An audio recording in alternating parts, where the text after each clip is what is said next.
مرتبہ ایک شخص نماز پڑھ رہا تھا۔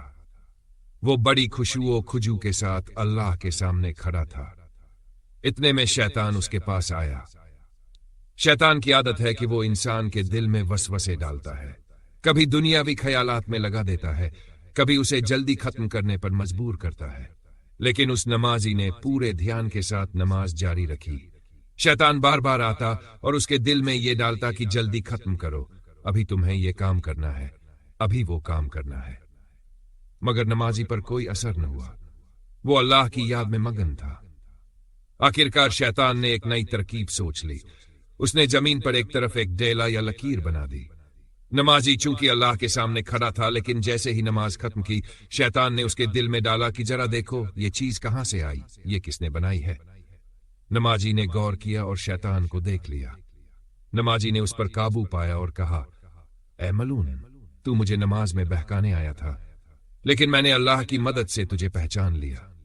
شیطان بولا، میں نے کئی لوگوں کو نماز میں بہکایا ہے، کبھی دنیا کے خیالات دے کر، کبھی نیت خراب کر کے، کبھی دکھاوا ڈال کر، لیکن تو وہ خوش نصیب بندہ ہے جسے میں چکا نہ سکا۔ شیطان کے ہتھ تھکنڈے۔ پہلا حملہ شاید سب سے پہلے دل میں وسوسہ ڈالتا ہے تاکہ نمازی کا دھیان اللہ کی طرف سے ہٹ جائے، جیسے اسے دنیاوی یادیں آتی ہیں، بازار، کاروبار، ملاقاتیں یا کوئی پرانی بات۔ دوسرا حملہ، اگر نمازی پھر بھی ڈٹا رہے تو وہ جسم پر اثر ڈالتا ہے، کبھی سستی، کبھی جمہائی، کبھی گنودگی، تاکہ انسان کی توجہ ٹوٹ جائے۔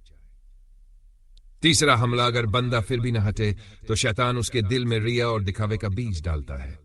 وہ کہتا ہے، لوگ دیکھ رہے ہیں، زیادہ خشوع سے پڑھو تاکہ تعریف ہو۔ اس طرح وہ اخلاص کو برباد کرنے کی کوشش کرتا ہے۔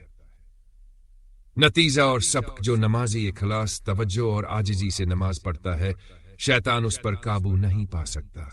ایسا نمازی اللہ کی پناہ میں آ جاتا ہے اور شیطان ذلیل و رسوا ہو جاتا ہے۔ نماز کے وقت شیطان سب سے زیادہ حملہ کرتا ہے، کیونکہ وہ جانتا ہے کہ نماز ایمان کی سب سے بڑی طاقت ہے۔ ہمیں چاہیے کہ نماز میں اعوذ باللہ من الشیطان الرجیم پڑھ کر شیطان سے پناہ مانگیں۔ وسوسے آئیں تو ان پر دھیان نہ دیں، بلکہ اللہ کی طرف متوجہ رہیں۔ نماز کا اصل مقصد دنیا سے کٹ کر صرف اللہ کے سامنے جھکنا ہے۔